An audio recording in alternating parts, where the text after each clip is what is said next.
My name is Doreen Avery, and if you had told me that the daughter I raised with my own 2 hands would try to steal the roof from over my head while smiling in my face, I would have said you lost your mind. But on the morning of my 63rd birthday, my oldest girl Camille showed up at my front door carrying flowers, a cake, and a brochure for a luxury spa retreat in Savannah. She handed it to me with tears in her eyes and said, "Mama, you deserve to be pampered. Let me give you the birthday you never had." I didn't know what to feel. Part of me wanted to cry. Part of me wanted to hold her tight. But somewhere deep in my chest, a tiny voice whispered that Camille hadn't shown up like this in years. And gifts that arrive without history usually come carrying a cost. The next morning, I drove to the spa address printed on that glossy brochure. When I walked up to the front desk and gave my name, the receptionist looked at me with confusion and said, "Ma'am, we don't have any reservation under Doreen Avery." And that was when the ground beneath me started to crack. Before I take you deeper, let me warn you. What I discovered after that moment changed everything I believed about my own blood. So stay with me because every single detail matters. I raised 2 daughters in a 3-bedroom house on Collier Road in northwest Atlanta. The house wasn't fancy, but it was mine. My late husband Jerome and I bought it in 1987, back when the neighborhood still had dirt on the edges of the sidewalks and folks knew each other by first name. Jerome was a postal worker. I was a school cafeteria manager for 31 years. We didn't have much, but we had enough, and that house was the proof. Jerome paid it off 11 years before he passed, and when he died of a stroke in 2014, he left me that house free and clear, with both our names still on the deed. Camille was my firstborn, sharp-tongued from the time she could talk, always measuring what other people had and comparing it to what we didn't. She got that from Jerome's mother, a woman who could walk into a room and find something to resent before she found a place to sit. Camille was beautiful, ambitious, and hungry in a way that made me proud and nervous at the same time. She married young, a man named Terrence, who sold cars at a dealership in Buckhead. He wore nice suits and talked like money was coming even when it wasn't. Together, they lived big. Leased cars they couldn't afford, moved into a townhouse in Decatur with granite countertops and monthly payments that made my stomach turn. My younger daughter, Nadine, was different. Quieter, slower to speak, but steady. She became a dental hygienist, married a good man named Curtis who worked for the city, and they bought a modest place in College Park. Nadine called me every Sunday. She brought groceries without being asked. She noticed when I was tired before I said a word. If Camille was the fire, Nadine was the ground I stood on. But Camille drifted. After Terrence lost his job, the calls got less frequent. When they did come, they carried weight. "Mama, Terrence is starting something new. We just need a little time." "Mama, the HOA raised the fees again. Can you believe that?" She never asked me for money directly, but the sentences always leaned that way, like a tree bending toward light it couldn't quite reach. I helped when I could. I sent money for my grandbaby's school clothes. I paid for Camille's car insurance one winter when she said things were tight. But I also kept boundaries, because Jerome always told me, "Doreen, love your children but don't let them turn you into their savings account." I held on to those words the way I held on to the deed of our house. And I think that's where the resentment started. Not because I refused to help, but because I refused to hand over everything. To Camille, my boundaries felt like rejection. My caution felt like judgment. Every time I said no or not right now, she heard something else entirely. She heard, "You're not good enough." And instead of understanding that I was protecting what Jerome and I had built, she decided I was hoarding it. Terrence made things worse. He had a way of whispering ideas into Camille's ear, like poison wrapped in silk. He never confronted me directly. He was too smooth for that. But I could see his fingerprints on her attitude. After every visit to their house, Camille came back colder, more distant.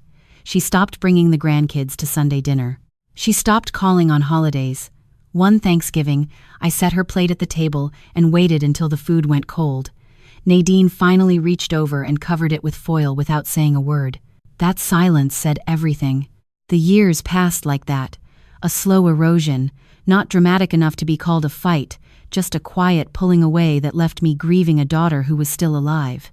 Meanwhile, Terrence's ventures kept failing. The car lot partnership fell through. The barbershop franchise never opened. The cryptocurrency thing I didn't understand apparently collapsed overnight. Every failure pushed them deeper into debt, and every debt pushed Camille further from me, because owing money to the world made her resent the one person who had something paid off. My house, that 3-bedroom on Collier Road, it wasn't worth a fortune, but in today's Atlanta, where developers were buying up every block west of Midtown, the lot alone had tripled in value. I knew because a man in a polo shirt knocked on my door one Tuesday and offered me $460,000 cash. I told him no. This was Jerome's house. This was where I raised my girls. This was where I intended to take my last breath. But somebody had been watching. Somebody had done the math. And that somebody was not a stranger. I didn't know it at the time, but Terrence had been researching property transfers for months. He found out that Georgia allowed something called a quitclaim deed, a simple document that could transfer ownership of a house from one person to another without a title search, without a bank, without much of anything except a signature and a notary. He also learned that if an elderly homeowner signed one, especially one who could later be described as confused or trusting, the transfer could stick if nobody challenged it fast enough. That became the plan. Get Mama out of the house. Get Mama's signature. Take the house. Sell it. Disappear into the money before anyone realized what happened. And the spa trip was the bait. When Camille showed up on my birthday, she wasn't just carrying flowers. She was carrying a folder she kept tucked inside her oversized purse. I didn't see it then. I was too busy being happy, too busy convincing myself that my daughter had come back to me. She talked about the spa like it was a dream. 3 nights, Mama. Hot springs, massages, someone bringing you tea in a robe. She described the rooms, the garden, the candlelit dinners. She even pulled up pictures on her phone and let me scroll through images of women my age lounging by a pool with cucumber slices on their eyes. I laughed. I actually laughed, because it had been so long since Camille had given me anything that didn't come with tension attached. But there was a second part to her visit that I almost missed. While I was packing my overnight bag in the bedroom, Camille sat at my kitchen table and started talking about household things. Mama, have you updated your homeowner's insurance? Do you have the deed somewhere safe? What if something happened and nobody knew where your paperwork was? I answered casually, because it sounded like concern. I told her the deed was in the filing cabinet in the hallway closet, top drawer, behind the tax folders. She nodded like she was just making sure I was organized, but what she was really doing was mapping the location of the one document that mattered. The next morning, I drove to Savannah feeling lighter than I had in months.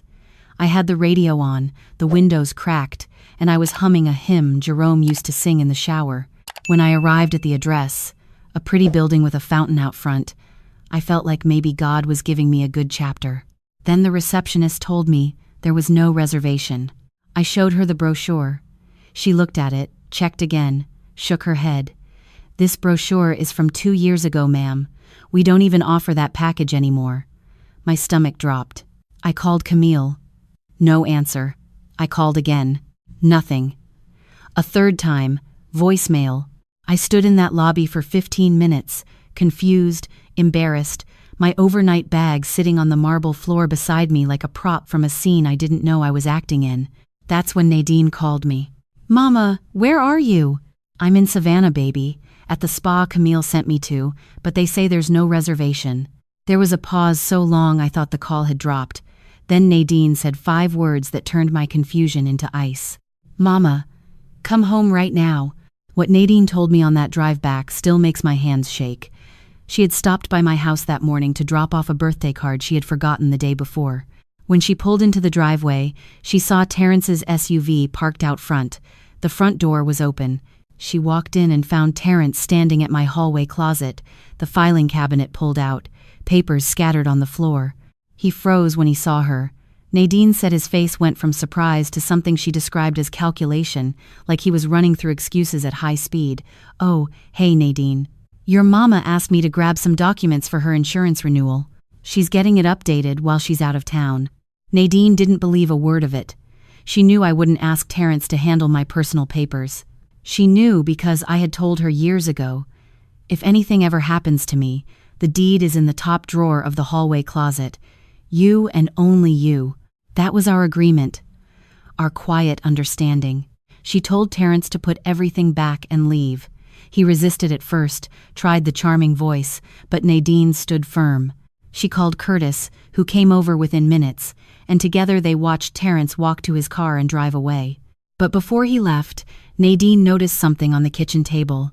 A document, pre-printed, with blank signature lines at the bottom. A quitclaim deed, already filled in with my name as grantor and Camille's name as grantee. All it needed was my signature and a notary stamp. They had planned it. Camille would keep me away with a fake spa trip. Terrence would enter my house, find the deed, and prepare the quitclaim transfer. When I came home, relaxed and grateful, they would slide the paper in front of me, maybe buried inside a stack of other forms. Mama, I set up that insurance update for you. Just sign here, here, and here. And just like that, my house, Jerome's house, would belong to Camille and Terrence. I pulled into my driveway that evening, feeling something I hadn't felt since Jerome's funeral. A grief so deep it didn't have a sound. This wasn't just betrayal. This was architecture. They had designed it, measured it, rehearsed it. My own daughter had looked me in the eye with flowers in her hands and a knife behind her back. Nadine was waiting inside with Curtis. The quitclaim deed sat on the table like evidence at a crime scene. I picked it up and read my name in print, Doreen Marie Avery, grantor, and below it, Camille Renee Avery Mitchell, grantee. The ink was fresh, the formatting clean. This wasn't something thrown together in a hurry. They had paid someone to prepare it. I sat down at my kitchen table, the same table where Jerome and I used to do our taxes every April, where the girls did homework, where I rolled pie crust on Saturday mornings, and I cried, not the loud kind. The kind that sits in your chest like a stone and leaks out slowly through your eyes. Nadine sat beside me and held my hand. She didn't say much. She didn't have to.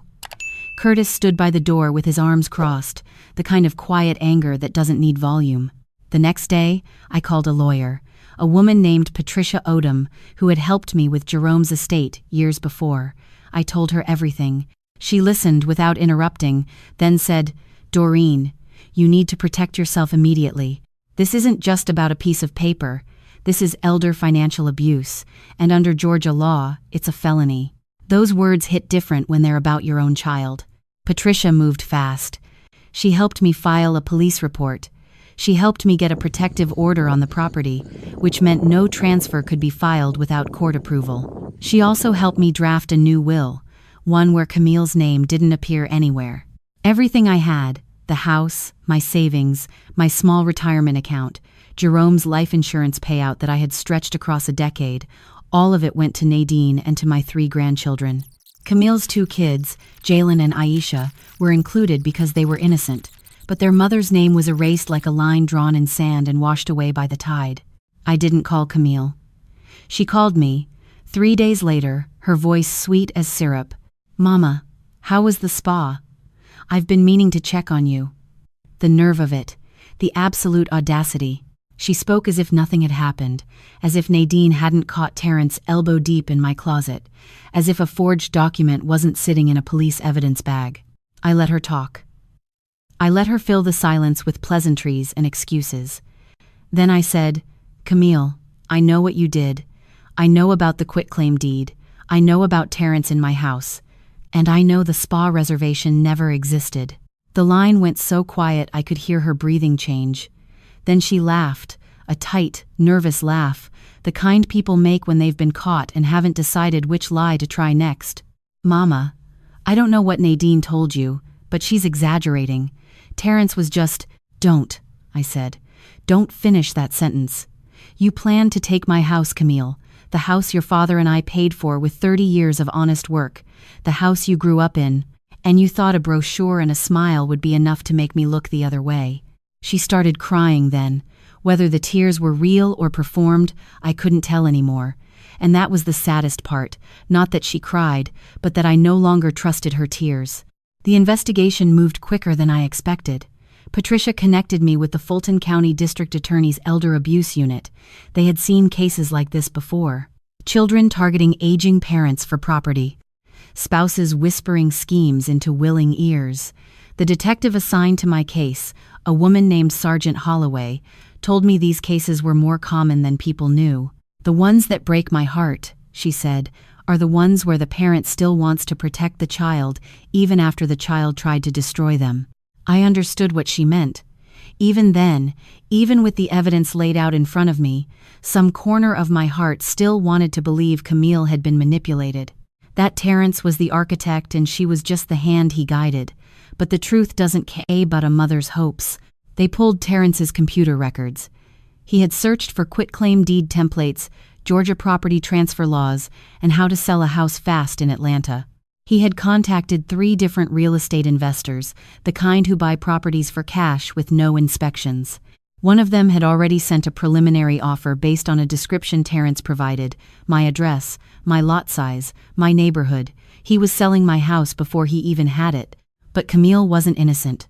Her phone records showed she had been part of every conversation. She texted Terrence the night before my birthday, "I'll keep her busy. You handle the papers." She searched for spa retreats weeks in advance, not to book one, but to print a brochure convincing enough to fool her own mother. She even practiced what to say, a note in her phone titled birthday script with lines like, "You deserve this. Mama and I just want us to be close again." That note broke me more than anything, because it meant every warm word she spoke on my birthday had been rehearsed, every tear had been planned. The daughter who hugged me in my kitchen and told me she loved me was reading from a script designed to rob me. The DA's office charged them both, Terrence with attempted elder financial exploitation, criminal trespass, and conspiracy. Camille with the same conspiracy charge plus attempted fraud. Terrence tried to negotiate, offering to testify against Camille in exchange for a reduced sentence. When Camille found out, she turned on him just as fast. Loyalty built on greed collapses the moment the weight shifts. The courtroom was smaller than I expected. No cameras, no drama, just hard wooden benches and fluorescent lights that made everyone look tired. I sat with Nadine on one side and Curtis on the other. Across the aisle, Camille sat in a navy blue dress, her hair pulled back, her hands folded like she was at church. She didn't look at me. Not once. The prosecutor laid it out simply. A daughter and her husband conspired to steal a 63-year-old widow's home by sending her on a fake trip, entering her residence without permission, and preparing fraudulent documents to transfer her property. The evidence was overwhelming. The printed quitclaim deed, the text messages, the computer searches, the preliminary offer from the real estate investor, the fake brochure. Everything Terrence and Camille had thought was invisible had been preserved in digital ink. Camille's lawyer tried a defense I had heard before. She was under the influence of a controlling husband. She didn't fully understand what the documents meant. She loved her mother and would never intentionally cause harm. But the jury had read the birthday script from her phone. They had seen the text that said, "I'll keep her busy." Love doesn't say that. Love doesn't rehearse betrayal. Terrence was found guilty on all counts, sentenced to 6 years. Camille received 4 years, with the possibility of parole after 2. When the judge read her sentence, I watched her shoulders fold inward like a building losing its foundation. She still didn't look at me. I felt no joy, no satisfaction. I didn't stand up and cheer. I sat in that hard bench and felt the full weight of what had happened settle onto my chest like wet concrete. My daughter, the girl I had braided hair for on school mornings, the girl who used to fall asleep in my lap during thunderstorms, had tried to take the last thing Jerome and I built together. And the system had done what I could not do alone. It had said enough. After the trial, people told me I should feel vindicated. They said things like, "Justice was served and she got what she deserved." But those words don't land right when the criminal shares your blood. What I felt wasn't revenge. It was finality. The kind of silence that comes after a storm when you're still standing but everything around you looks different. I changed the locks on my house the same week. Not because I feared Camille coming back, she was in a facility in Macon by then, but because the old locks still remembered her hand turning them. I needed something new, something that didn't carry the memory of trust that had been broken. Nadine moved closer. She and Curtis found a place 3 streets over, close enough that I could see their porch light from my backyard. She started coming by every morning before work, not to check on me, just to sit with me for 10 minutes and drink coffee. Those 10 minutes became my favorite part of the day.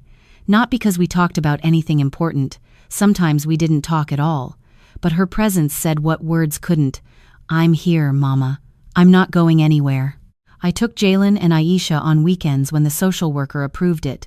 Those children didn't choose their parents' sins, and I refused to let them pay for it. Jalen had his grandfather's eyes. Aisha had her mother's laugh.